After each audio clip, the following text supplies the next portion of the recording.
Hello and welcome back to coverage here at Grand Prix Portland. I'm Marshall Sutcliffe in the booth with the Hall of Famer Paul Rietzel, and it's time for the finals. We've got Shahar Shenhar playing Temur Energy. His opponent, Brandon Go, is on Ramunap Red. Shahar is the higher seed, and he will have the play here in the finals. That could be critical, as we know how important the play versus draw is for this Ramunap Red deck, especially the version that Brandon's brought here, Paul. He has a very aggressive version of Ramunap Red. None of this Ben Stark stuff in here.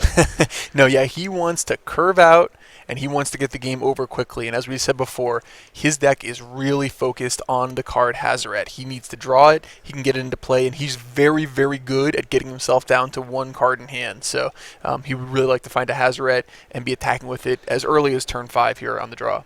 Already a bit of a pause here from Brandon Go as he tries to figure out what he wants to do on this second turn. He had the Bomat Courier. It turns out he's going to go for Earthshaker Kenra. Attack with both.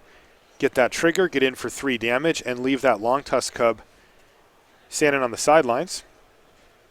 Back to Shahar, who rips. Oh, yeah. Harness Lightning off the top, but he's going to just gum up the ground game a bit with the Rogue Refiner.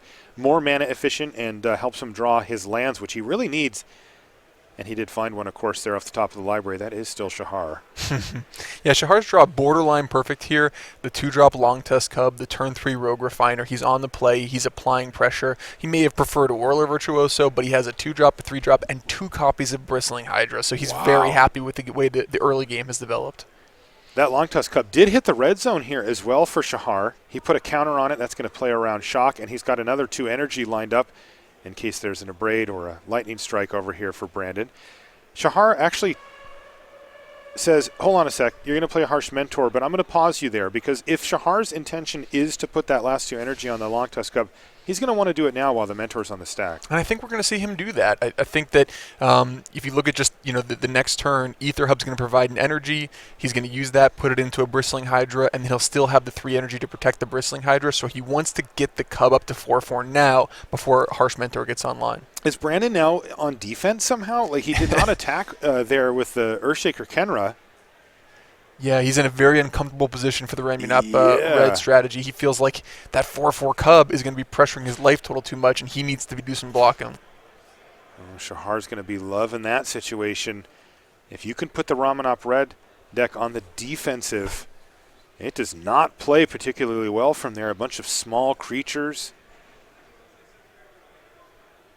And Shahar's going to just see if Brandon wants to go for some multi-block and open himself up to a big blowout here. Shahar has a really nice turn lined up. If this Cub gets through, he can just slam Bristling Hydra. If it doesn't, if it gets blocked and he wants to use a Harness Lightning, he can follow up with a Whirler Virtuoso in addition. I think, we mentioned about Shahar. We mentioned that the one piece that he was missing, and it was the Whirler Virtuoso. Yep. He finds the Whirler Virtuoso. And so now, he's got one of the major angles of attack covered. But well, it's not over yet. No. Brandon Go has Hazoret the Fervent, really the marquee card, and specifically Brandon's build is really heavily built around Hazoret as well. As you mentioned, cutting some of the more expensive threats to make sure that you can empty out your hand for Hazoret. And it's worked out well for Brandon, and he's attacking here and forcing, well, at least encouraging a chump block here from Shenhar. Yeah, I think it's a smart chump block. I think that the Rogue Refiner is not going to do better than preventing you 5 life or 5 damage in this particular game. Shahar has a Harness Lightning for the Harsh Mentor. He has the Whirler Virtuoso, which can make multiple different chump blockers for the Hazoret. So he has the tools he needs to fight through it. What he doesn't want to do is just take, boom, 5 to the face, and now all of a sudden Brandon can start to put together those critical direct damage effects to do the last damage. So I think a smart chump block from Shahar. Yeah, he stays at a lofty 15 life. And now he has that option of playing both a Whirler Virtuoso and a Harness Lightning, or he could just play another Bristling Hydra. Right, he's got to be thinking to himself. Very flexible turn here. Very flexible. He's got to be thinking to himself, can I win this game without a Confiscation Coup? Because he's only got 2 Confiscation Coups in his deck, and he doesn't want to have to rely on taking that Hazoret. So the way to do that is you kill the Harsh Mentor, you make a stream of blockers with Whirler Virtuoso, and you pressure the life total. And we see him now pivoting into the attack mode here. So Shahar is trying to figure out, can I win this game without confiscation coup? He's answered, yes, I think that I can, but it involves getting aggressive. Yeah. Ideally, he'd love to get that Harsh Mentor into combat and have it die before he starts making Thopters, but Brandon Go, of course, also going to be keenly aware of that interaction and really not encouraged to do that. He's just going to throw a chump block at Shahar here with the Soul Scar Mage, it seems.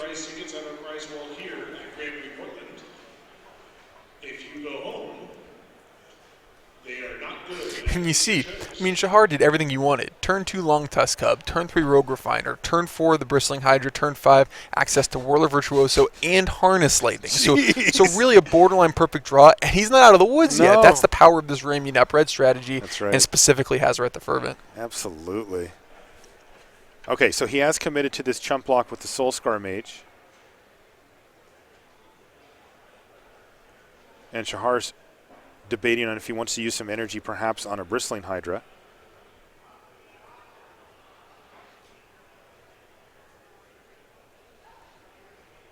Any reason to use the Harness Lightning right now? Possibly. I mean, there's really no reason not to use it right now. Once you start to finger your lands like that and you play a 3-mana spell, I think the jig is up. I don't think that Brandon's going to fall for that, that you don't have a removal spell. Right, and it was always going to be that Harsh Mentor, though this Rampaging Ferocidon might prompt Shahar to use some of the energy on Thopters right now. Yeah, I think I would bomb it. I think I probably would be making 3 Thopters here. Throw the dice over your shoulder, and here we go. He's made 2. I guess he's kept himself the 4 energy just for the Bristling Hydra / Long Tusk Cub to feed on later. Yeah, it makes some sense, right? That the 4 energy is enough to get the Long Tusk Cub up to a 6/6. So if he feels like he needs to be blocking the Hazoret, yes, that works. His hand includes 2 more copies of Bristling Hydra, so I didn't feel as if he was going to be energy short this game, but his play does make some sense. And if you were to draw, for example, something like Glorybringer, then having access to those 4 energy, would be pretty useful. And Shahar is very good at drawing Glorybringer. Oh, yeah.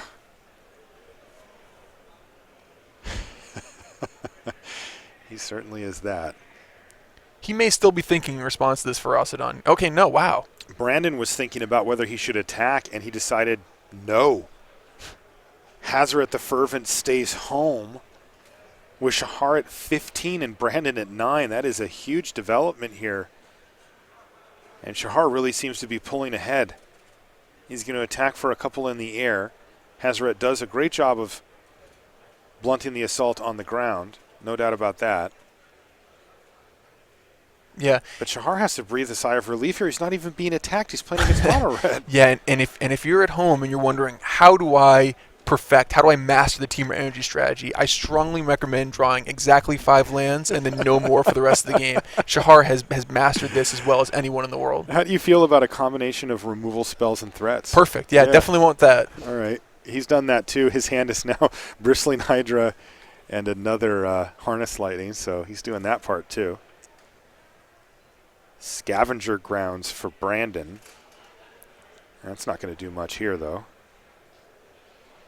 Yeah, those Bristling Hydras are just so effective when the Harsh Mentor is off the table. Brick wall? Yeah, nothing Brandon can really do to get through them here.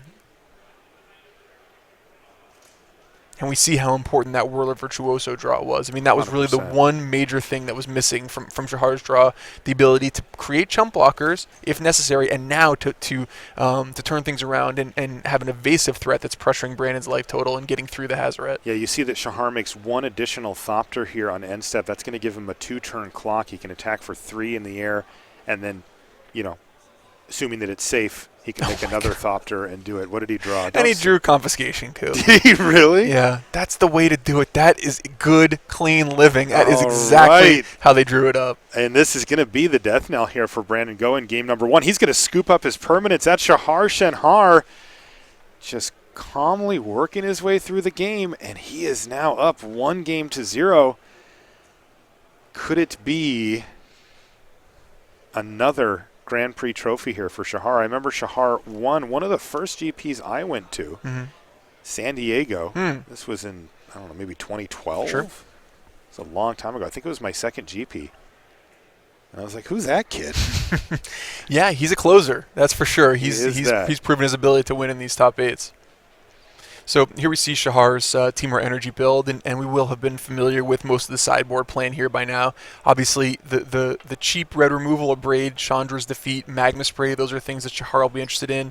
The one copy of Ether Sphere Harvester is something that's come back into vogue as Ramunap Red has made a resurgence. He'll definitely be using that as well. And I think we'll probably see a third copy of Confiscation Coup. Again, Hazoret, probably the most difficult card for him to deal with. And you're liking the Abrades, the Spray, and the Defeat there too? Yeah, definitely want all of that red removal. He's got 1 Spray main and 2 Abrade to go with the 4 Harness Lightning. He's already like reasonably set up. Right. The weakest cards for Shahar, and I think what he'll probably end up doing, is taking out his Glory Bringers and his Chandra's Torch of Defiance. That's for a couple reasons. Number one, it's going to make any Chandra's defeats that his opponent has, and it looks like Brandon has access to 2 Chandra's defeats, useless. Or only able to target Warlord Virtuoso, I should say. In addition, Chandra, just not that strong on the draw against the red deck. Very easy to pressure Chandra. And Glorybringer, the 4 damage doesn't match up that well against the creature base of the Ramunap red deck. Really, you're only looking for Rampaging Ferocidon as a strong target for the Exert. Yeah, also, you do have to Exert, and then, of course, you're down a blocker for the next turn, which is sometimes relevant as well. Shahar has 9 top 8s at the GP level here. And you mentioned it. He is a closer. He's won 3 of them. 33% conversion rate at a GP is pretty good. Yep. Yeah, I asked Kai, how do you do it? How do you win all of these tournaments? How do you consistently make top 8s? Your results are just, out of this question. Kai Buddha, widely regarded as one of the best players of all time, certainly in everyone's top 3.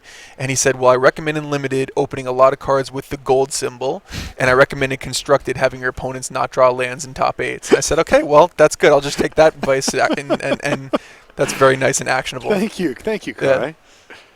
Oh, man. By the way, it was San Diego 2011. Okay, wow. And Shahar won that. Then he won Salt Lake City in 2012. And the next year after that, Houston, 2013. Wow. So it's actually been a little while for Shahar to hoist a trophy at this point. A few years for him. Yeah, and Shahar has hung out with the elite group of players for some time now. And wow, 6 years ago now. And that must have been his 11th birthday then in 2011. Here's Brandon's Ramunap Red deck. By the way, it's Brandon's birthday weekend. He just turned 23 a couple of days ago. Happy birthday, Friday. Brandon. Yeah, so happy birthday to you, Brandon. Great little present for yourself here. A nice bundle of money and maybe even a trophy if he can win back-to-back games against the back-to-back world champ. He says he's a consistent second-place PPTQ finisher. Oh. Setting himself up for that one. Yeah, he said it. He shouldn't have told Megan. See, I got a direct line, she told me. Yeah. So you said that this Ramunap Red deck, though, is particularly streamlined? Yeah, it's particularly streamlined. He's very low to the ground already, and he's pre-sideboarded in a certain sense against the Temur strategy with cards like Harsh Mentor and Rampaging Ferocidon. So in terms of sideboarding, he doesn't have that many more cards that he wants to bring in. We've seen some players like Chandra, Torch Defiance, and Glorybringer against Temur. That's a differing opinion. Some people really like them. Others prefer to stay low to the ground, especially on these games we're on the play. To be 23 and have a hat like that again, huh? Yes. I don't know what that is. Is that a Pokemon or a... I don't know. The chat's debating it. They think it's a cat. A cat, okay. Yeah, that's the highest votes we have. I have no idea what that is. I'm going to say dragon. But we'll be waiting for Cat Tribal, so Cat Hat, I guess, is the best. That's what we're going to get. Only 2 players left, and this is game number 2 underway here. Tapland for Shahar. The harshest of mentors for Brandon. Let's see if Shahar has a threat or an answer. Got to have something. All right, he's got Servant of the Conduit. Yeah, Servant of the Conduit, one of the key cards to all of these energy decks. Just so powerful that it comes into play, immediately gives you 2 energy, threatens to accelerate, and is not that bad. It passes your vanilla test, right? It's a 2-mana 2/2. So just so powerful. Shahar, would love to keep Brandon's board as clear as possible, but he's certainly just happy to do something on turn 2. Brandon's got that Rampaging Ferocidon on 3, so turn 2, turn 3 plays from Brandon. By the way, I have confirmation about what that is on his head. Okay. That is Toothless from How to Train Your Dragon. How to Train Your Dragon, okay. Yeah, which is a dragon. Okay, it's a dragon. Yeah, so we I was right. So is that maybe a sign that he does like Glorybringer after sideboard against Temur? Yes. Okay. It is low confidence level, as you would say, but it's non-zero. All right, so what happens now? Shahar has 4 mana available, and he's going to use a Braid here to kill the Rampaging Ferocidon first and foremost. That card is such a pain. Yeah. He prioritizes using his mana as effectively as possible. He also, Harsh Mentor is pretty good against Aethersphere Harvester, so he wants to use removal and creatures, and Aethersphere Harvester, I think he's going to save for the mid to late game. Brandon presents, after sideboarding between all the Harsh Mentors and the Rampaging Ferocidons, quite a few of these annoying, I like to call them red hate bears, right? They're just annoying creatures that the Temur deck can't really operate at full efficiency when they're on the battlefield. And it's time for Shahar to start playing out some really powerful stuff. I mean, he's going to have 6 mana available. Yeah, I think we'll see Bristling Hydra this turn. Bristling Hydra +2 Servant of the Conduits means that even with Menace, neither of Brandon's creatures are going to be able to attack. But there's always that specter hanging over you in these games against Red, which is that when is that Hazoret going to be online? It's not next turn. He's got 4 cards, only 3 mana in play, but it's coming. Yes. And so as you're defending yourself, as you're building up a wall, you need to also be planning to turn the corner and start attacking and or digging to find one of your answers to Hazoret. Yes. You can't just turtle up because Hazoret can break through that wall. And we saw that in Game 1. Shahar attacked pretty early. Ooh, double Harsh Mentor. Shahar's not going to be happy about activating that Bristling Hydra with this board state going. And there's also a Soulscar Mage here from Brandon, who once again is stuck on 3 mana.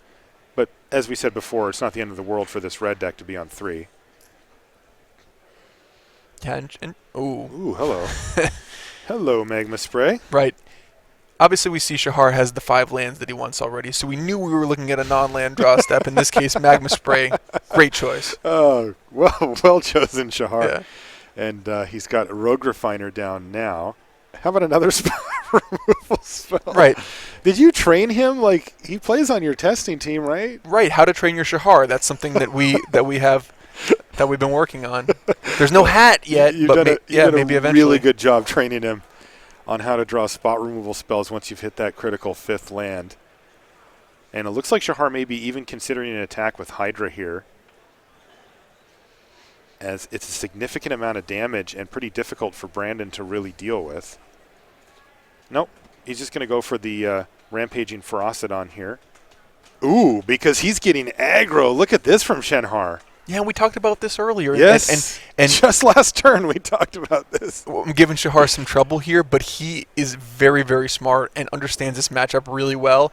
And he's taken the first opportunity available to turn up the heat, to apply a lot of pressure to Brandon. He does not want to sit back and wait and lose to a Hazoret that he has no answer to. So he's saying, you know what, I don't care that you're playing Ramunap Red and I'm the mid-range deck. I'm going to start attacking now and put you to a test. I love that. And now look at Brandon. I mean, he's looking at his board, which I think he thought was pretty good when he passed the turn. He had the Ferocidon, the 2 Mentors. Shahar was a little bit handcuffed, and now Shahar's just like slam. Yeah. And there's no good blocks. I mean, you hate to trade a Harsh Mentor for a Servant of the Conduit, but can you just take 8 to the face? I don't think so. I don't think so either.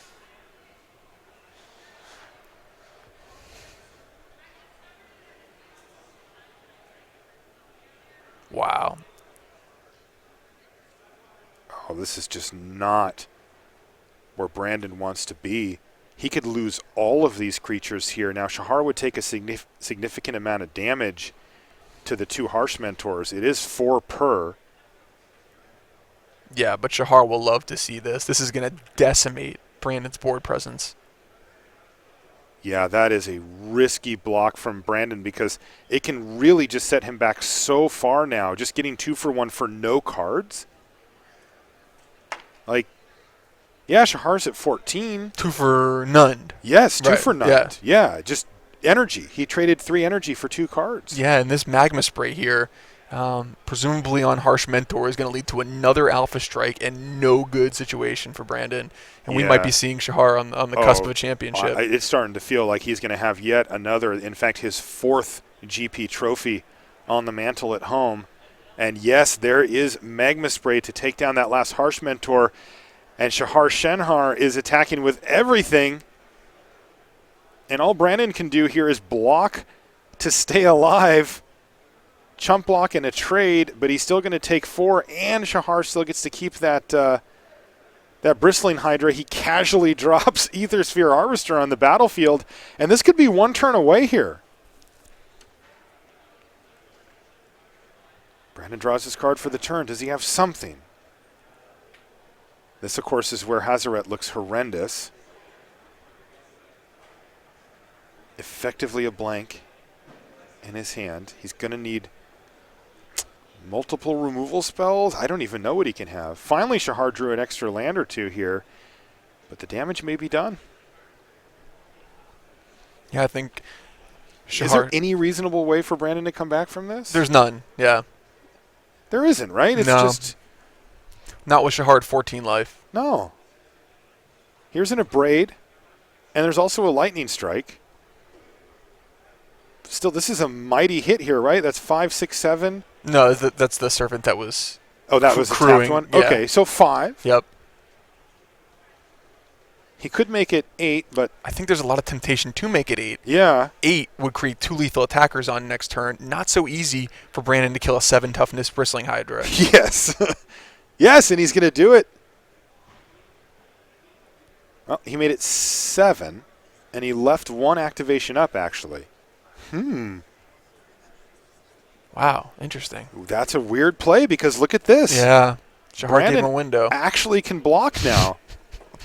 So block, Brandon goes to 1. But Shahar Shenhar. And he just rips Whirler Virtuoso clean off the top of the library, and there's nothing Brandon Go can do. He extends a hand, and Shahar Shenhar is now a 4-time Grand Prix champion. Congratulations, Shahar. It shows how scary he can be when he focuses in. So close just a few GPs ago, a solid finish at the Pro Tour, and now he's got another trophy. Yeah, I got to text Dad. And we're going to actually get Shahar over here. What stands out to you, Paul, from that match? We have a little bit of retrospect now. Yeah, I think it's just welcome back Shahar. You know, Yeah. I think that I said to Shahar Shenhar, he was struggling. I had a conversation with him. I said, look, in a Magic career, you're going to have ups and downs. You're going to run really good and run really bad. The key thing and what the great players do is they get themselves prepared for when those run good streaks happen, and they take advantage of them, and then they have trophies on their mantle. And now we see Shahar parlaying a 12-4 finish at the Pro Tour. Now he's won this Grand Prix. He's totally back, you know, and he's back in the discussion of the best players in the world. Yep. And certainly one of the people you don't want to see across the table against you at any tournament. So congratulations to him. The Temur energy is something he operated masterfully, and certainly always nice to see someone who puts so much into the game get something back. Yeah, super cool. And I think we've got him. Yeah, Shahar's coming over. I can see him coming in behind us here. Hi, Shahar. Okay, so we're going to bring him in. We'll be back in just a few seconds.